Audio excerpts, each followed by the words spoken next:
நம்ம சேனலை சப்ஸ்கிரைப் பண்ணி பெல் ஐகானையும் கிளிக் பண்ணிக்கோங்க. தமிழ்நாடு அரசு கேட்கும் நிதியை மத்திய அரசு கொடுப்பதில்லை என எடப்பாடி கே பழனிசாமி குற்றம் சாட்டியுள்ளார். பாஜகவுக்கு தமிழகத்தின் மீது இருப்பது கோபமல்ல, தீராத வன்மம் என சு. வெங்கடேசன் தெரிவித்துள்ளார். சென்னை பல்கலைக்கழகத்திற்கு உட்பட்ட கலை அறிவியல் கல்லூரிகளில் டேட்டா அறிவியல் படிப்பு அறிமுகப்படுத்த திட்டமிட்டுள்ளதாக தகவல் வெளியாகியுள்ளது. ரேஷன் கடைகளில் செறிவூட்டப்பட்ட அரிசியை வழங்கும் முன் மக்களுக்கு தெளிவுபடுத்த வேண்டும் என பிரேமலதா பேசியுள்ளார். யானை பசிக்கு சோளப்பொரி போல புயல் பாதிப்பிற்கு நிவாரணம் மத்திய அரசு வழங்கியுள்ளது என சென்னை அதிமுக முன்னாள் அமைச்சர் ஜெயக்குமார் செய்தியாளர்களுக்கு பேட்டியளித்துள்ளார்.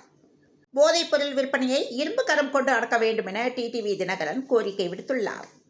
ரூபாய் 63,000 கோடி சென்னை மெட்ரோ ரயில் 2ஆம் கட்ட திட்டத்திற்கு ரூபாய் 1 கூட தராத ஒன்றிய அரசு, மாநில நிதியில் செலவீனங்களை மேற்கொள்ளும் தமிழ்நாடு அரசு. தமிழ்நாட்டில் உள்ள அனைத்து அரசு பேருந்துகளையும் 48 மணி நேரத்தில் ஆய்வு செய்ய போக்குவரத்து துறை உத்தரவிட்டுள்ளது. பார்ப்பனர் அல்லாதார் கொள்கை பிரகடனம் வெளியிட்டு திராவிட இனத்தின் உரிமை குரலை ஓங்கி ஒலித்த தீரர் சர்பிட்டி தியாகராயரின் பிறந்தநாளை ஒட்டி முதல்வர் பதிவு செய்துள்ளார். நண்பர்கள் என்றால் உயிரையும் கொடுப்பார்கள் என்பார்கள். ஆனால் நண்பரிடம் பழகி அவரது தங்கையே பாலியல் பலாத்காரம் செய்த சம்பவம் கடலூர் மாவட்டம் பண்ருட்டி அருகே அரங்கேறியுள்ளது. தினகரன் நாளிதழும் விஐடியும் இணைந்து நடத்தும் கல்வி கண்காட்சியை சென்னை நந்தம்பாக்கத்தில் அமைச்சர் பொன்முடி தொடங்கி வைத்தார். ஒன்றிய அரசால் தொடர்ந்து வஞ்சிக்கப்படும் தமிழ்நாடு மிக்ஜாம் புயல் வெள்ள பாதிப்புகளுக்கு தேசிய பேரிடர் நிவாரண நிதியிலிருந்து நிதி ஒதுக்கீடு செய்யப்பட்டுள்ளது.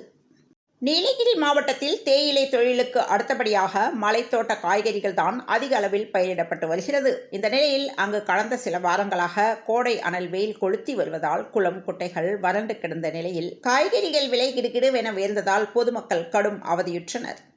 கோடை சீசனை முன்னிட்டு ஊட்டி மேட்டுப்பாளையம் இடையே இன்று முதல் போக்குவரத்தில் மாற்றம் செய்யப்பட்டுள்ளது.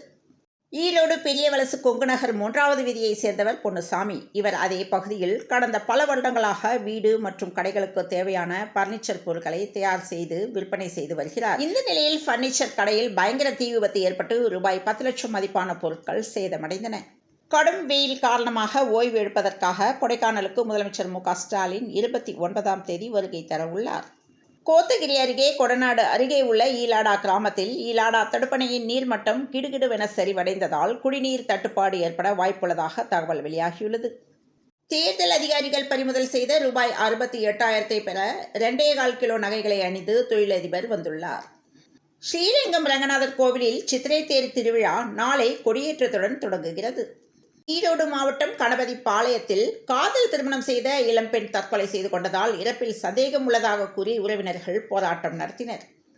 சென்னை விமான நிலையத்தில் உள்ள குப்பை தொட்டியில் 85 லட்சம் ரூபாய் மதிப்பிலான தங்க நகைகள் கண்டெடுக்கப்பட்டது.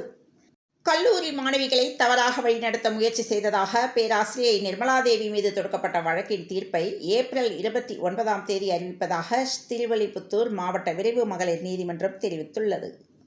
திண்டுக்கல் மாவட்டம் கொடைரோடு அடுத்த அம்மையா நாயக்கனூரை சேர்ந்தவர் குடும்ப தகராறில் மாமனார் மாமியார் உட்பட 4 பேருக்கு அரிவாள் வெட்டு மருமகள் குடும்பத்தினர் வெறி செயல் செய்துள்ளனர். ராக்கிங்கை தடுக்காவிட்டால் நடவடிக்கை, கல்வி நிறுவனங்களுக்கு யுஜிசி கடும் எச்சரிக்கை விடுத்துள்ளது.